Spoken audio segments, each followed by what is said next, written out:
Palabra y vida. Con el padre Manuel Horta, desde Sevilla.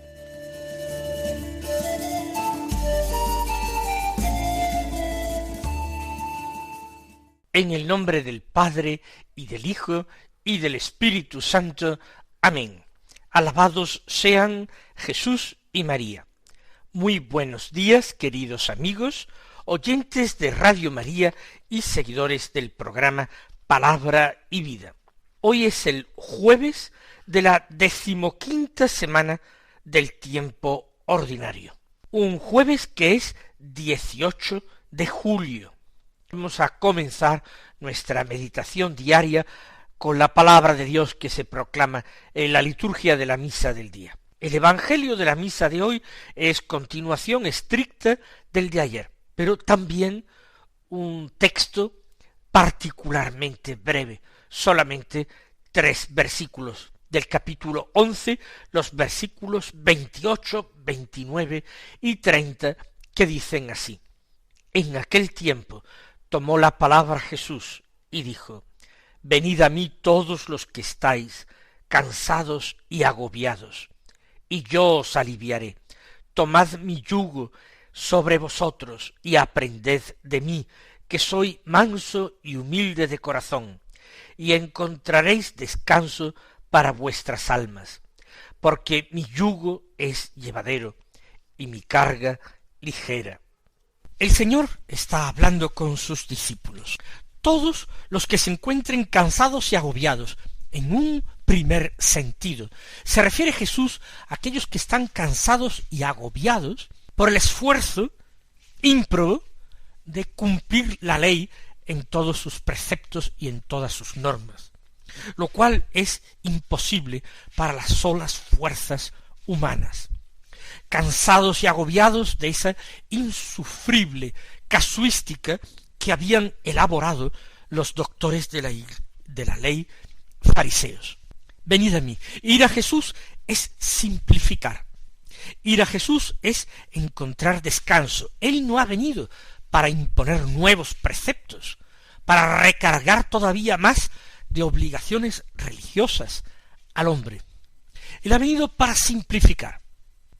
Nosotros ampliamos el sentido de estas palabras de Jesús. Cansados y agobiados no sólo por el cumplimiento de la ley, que se vuelve, como hemos dicho, fatigoso, imposible por su minuciosidad, por su casuística. También los que están cansados y agobiados de ellos mismos, porque se dan cuenta de que son incapaces de vivir como Dios quiere que vivan, que necesitan algo. No basta que se les indique el camino, es preciso que se les conceda fuerza para seguir el camino. Tal vez también no han entendido el camino, buscan por caminos equivocados el regreso a Dios. El Señor viene a simplificar esto. Él dirá de sí mismo: yo soy el camino. Jesús se postula como el centro, como lo más importante, lo radicalmente indispensable. Venid a mí, y yo os aliviaré. Y esta es la gran promesa que Él hace a sus discípulos, a los que se le confían, a los que creen en Él. Yo os aliviaré. Dioses de la antigüedad, como ese Baal de los cananeos que había seducido a los israelitas, exigían la misma vida del hombre para poder vivir ellos, y así los fieles de Baal tenían que ofrecerles sacrificios humanos. No era un Dios que daba la vida, era un Dios que quitaba la vida, que necesitaba para seguir existiendo la vida de los hombres, la sangre de los hombres derramada. Y Jesús, por el contrario, dice: yo os aliviaré. Baal tenía que ser temido. Jesús quiere ser amado por encima de todas las cosas. Por eso invita a ir hacia Él. Y sigue diciendo el Señor: tomad mi yugo sobre vosotros y aprended de mí. ¿Qué es el yugo? El yugo es un objeto que se coloca sobre el cuello de los animales de carga, sobre el cuello de caballos o de mulos principalmente, también sobre el cuello de bueyes y otras bestias que ayudan y ayudaron sobre todo en otros tiempos más abundantemente al hombre en sus tareas, en sus faenas, tirando del arado para roturar y cultivar la tierra, tirando del carro para transportar pesos. Pues bien, cargad sobre vosotros mi yugo. El yugo une a aquello de lo que se tira, carro o arado, pero une también a veces incluso a dos animales que se enganchan juntos para duplicar la fuerza de tracción. Por tanto, yugo es un símbolo de unidad, muy utilizado, símbolo de unidad. Es decir, aceptar vivid unidos estrechamente a mí. Pero por otra parte, significa aceptar vivir en dependencia de mí, vivir bajo mi autoridad. El campesino, el labriego, es el que conduce el arado o lleva el carro. Los animales tienen que obedecerle con esfuerzo tirando, pero quien lo maneja es el hombre. El yugo de Cristo es el que él pone sobre sus servidores y él va guiando sus vidas. Claro que ellos tendrán que hacer un esfuerzo, pero el Señor está ahí para proteger, para guiar y para alentar. Y el yugo, ya hemos dicho también, une al Señor, une a la tarea, la carga que él impone. Tomad el yugo y aprended de mí, que soy manso y humilde de corazón. Esa unión con Cristo por medio del yugo permitirá una identificación con él. Jesús se revela, se autorrevela como manso y humilde de corazón. El Señor no ha venido con violencia para destruir, para golpear, para desgarrar.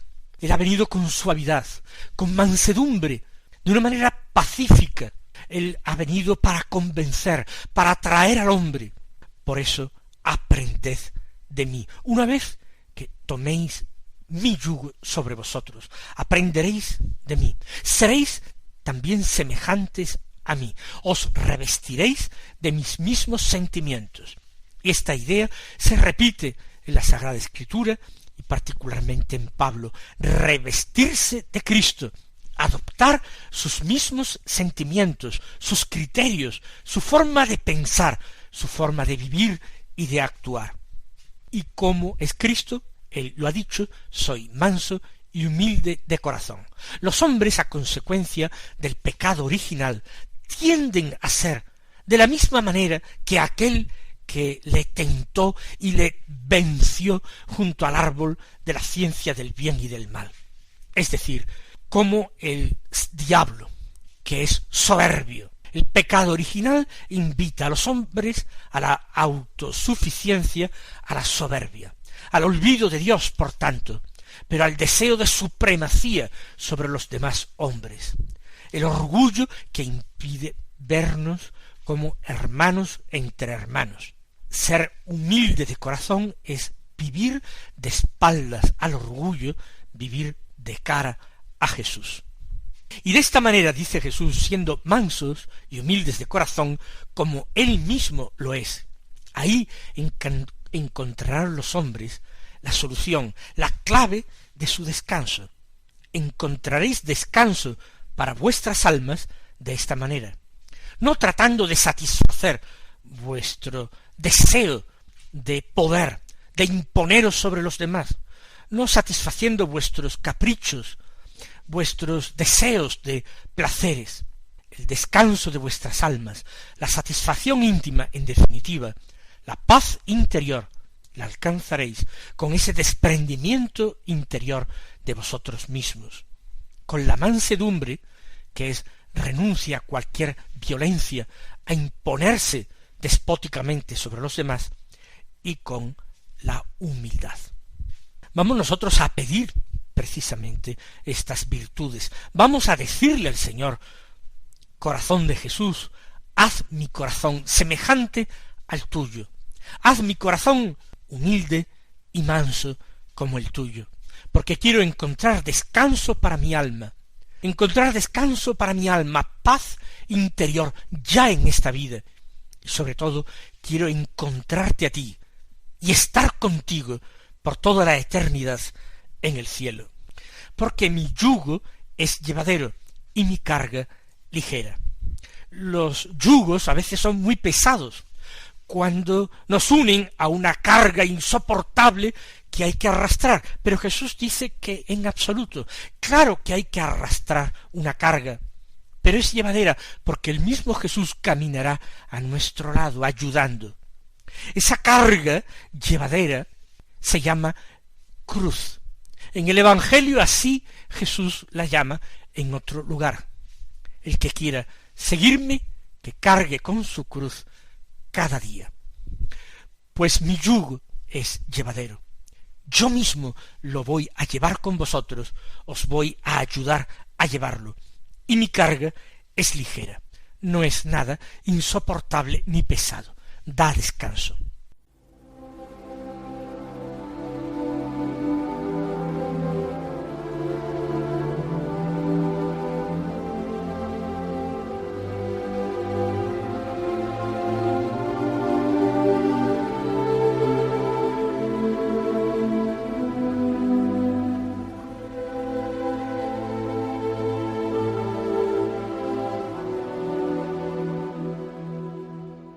Vamos a escuchar ahora también la primera lectura de la palabra de Dios.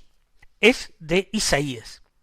Del capítulo 26 se leen los versículos 7 al 9, el versículo 12 y los versículos 16 al 19, que dicen así: La senda del justo es recta, tú allanas el sendero del justo.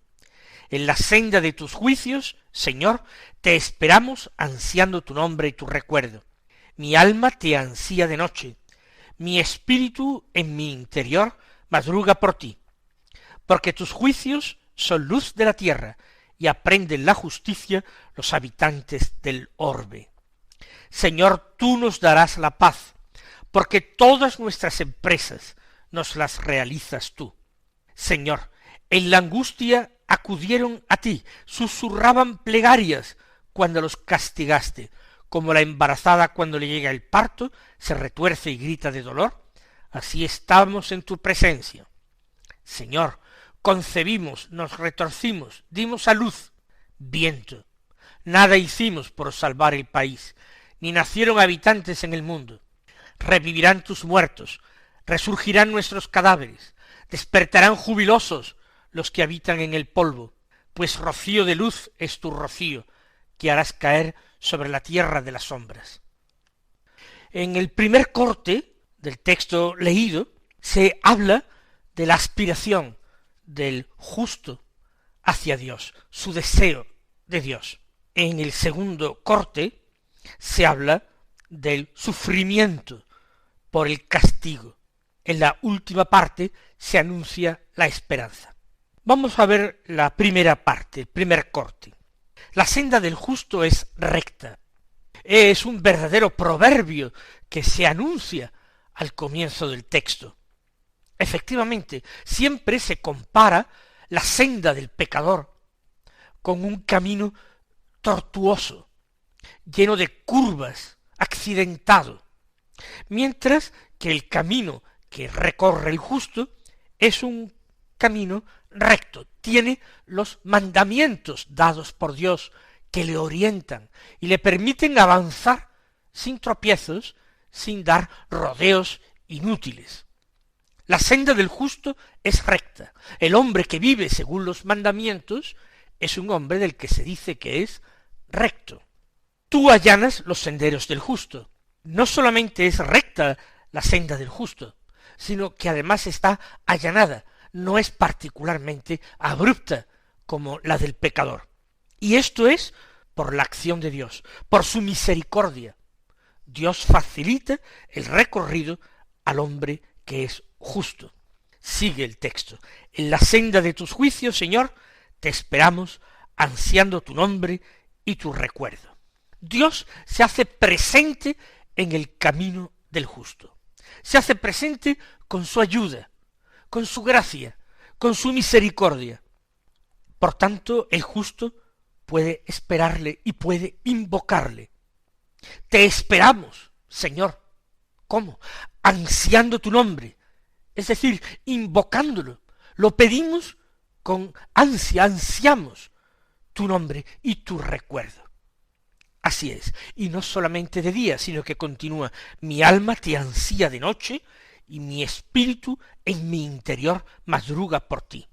Abarca la vida entera del justo, el recuerdo de Dios, el deseo de Dios, la aspiración a Dios.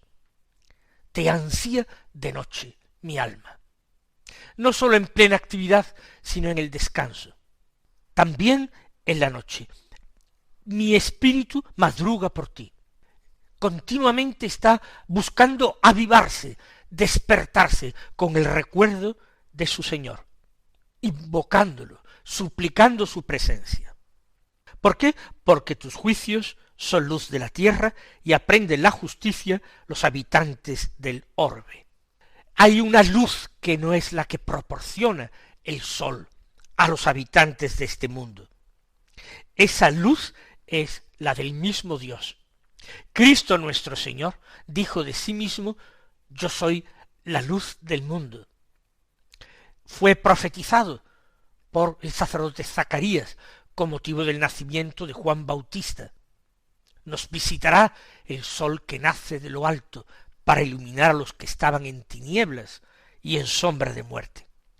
Los juicios de Dios, sus actuaciones, sus intervenciones, sus designios, son luz de la tierra, y aprenden justicia, es decir, aprenden santidad, que ese es el significado bíblico de justicia, los habitantes del orbe. No hay búsqueda de santidad fuera del seguimiento del camino de Dios. Señor, sigue todavía este primer corte del texto, tú nos darás la paz, porque todas nuestras empresas nos las realizas tú. La paz es el gran don de Dios, ese don que es fruto de las almas santas, que pueden vivir en el mundo en medio de terribles trabajos, de atroces sufrimientos, pero en una permanente e inalterable paz. Una paz que el mundo no conoce, porque es don de Dios. Es la paz que le comunica Cristo resucitado. La paz os dejo, mi paz os doy, pero no os la doy como la da el mundo. Nada que ver. Tú nos darás la paz, Señor, porque todas nuestras empresas nos las realizas tú. Es decir, toda nuestra actividad, todos nuestros planes, nuestros proyectos, todo eso está en tus manos. Nos las realizas tú. Por tanto, nosotros no tenemos que preocuparnos, no tenemos que angustiarnos. ¿Por qué? Porque todo lo que hacemos, todo lo que tenemos, todo está en tus manos. Nos darás la paz, dice el texto, porque todas nuestras empresas nos las realizas tú. Esta sería la primera parte del texto.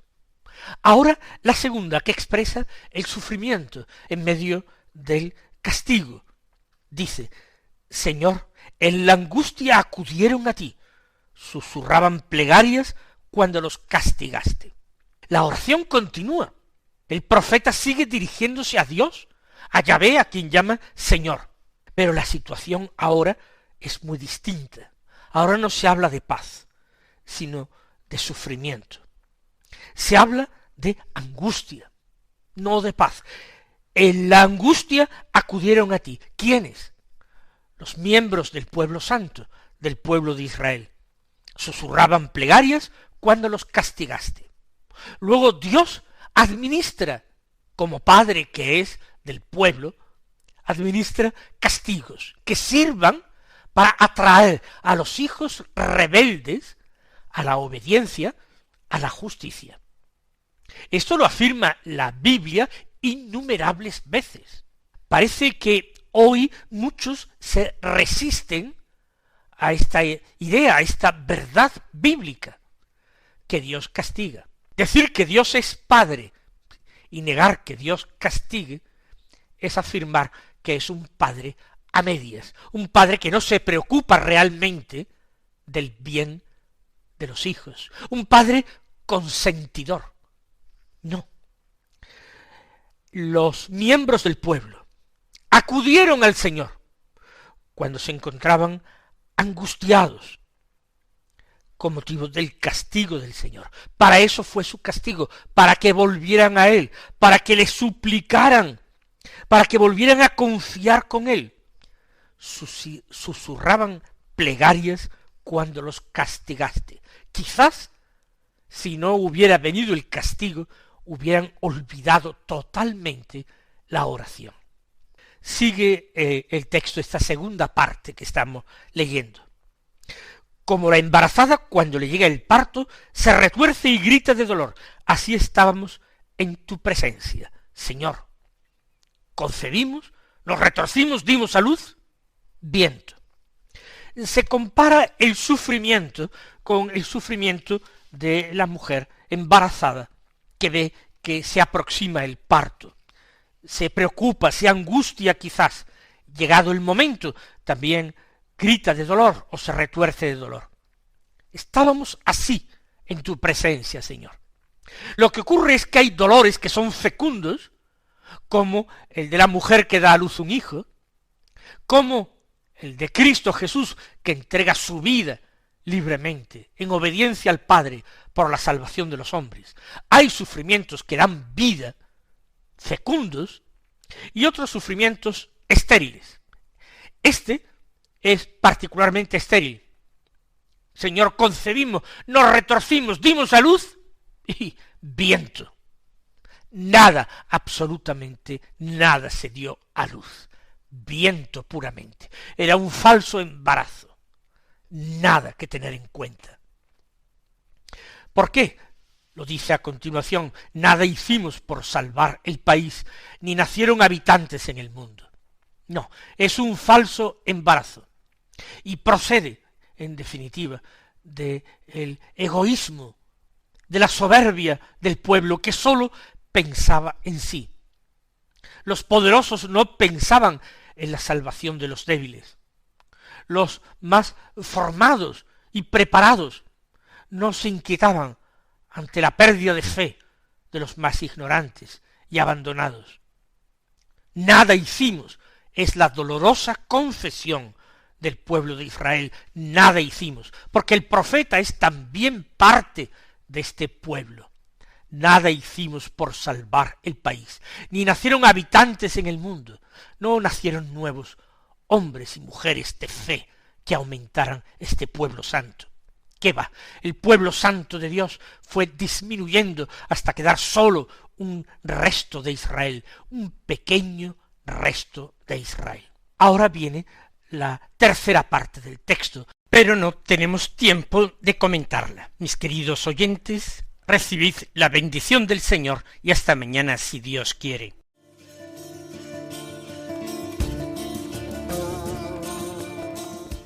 Han escuchado en Radio María Palabra y Vida, un programa que dirige el Padre Manuel Horta.